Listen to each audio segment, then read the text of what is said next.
in the SegWit 2x episode, the people in the companies that were trying to organize to push Bitcoin into a kind of bigger block, more retail payment direction, spent a lot of effort lobbying miners with the idea that the miners were the decision makers.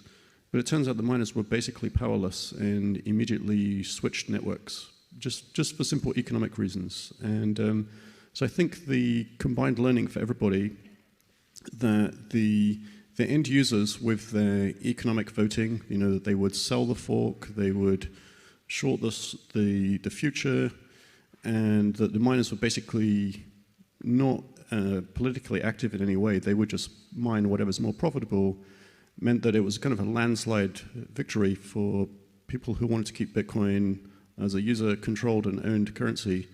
So the fact that that worked was extremely positive.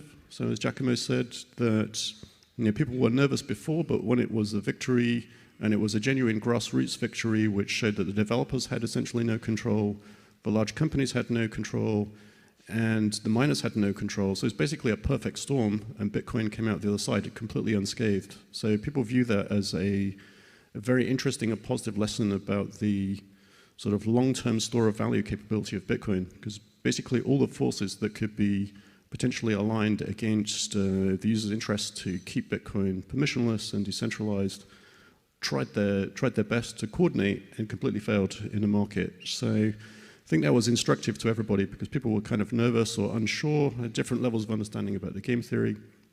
But it turns out that basically it's not possible to change Bitcoin if you have your own private keys and you wouldn't accept a transaction that's not verified by your full node, then other people out in the world can do whatever they want. They can mine other things, they can make arguments, they can change the software their exchange runs, but ultimately you're still going to have Bitcoin, and nobody external to you can change that fact. So that fact was not understood.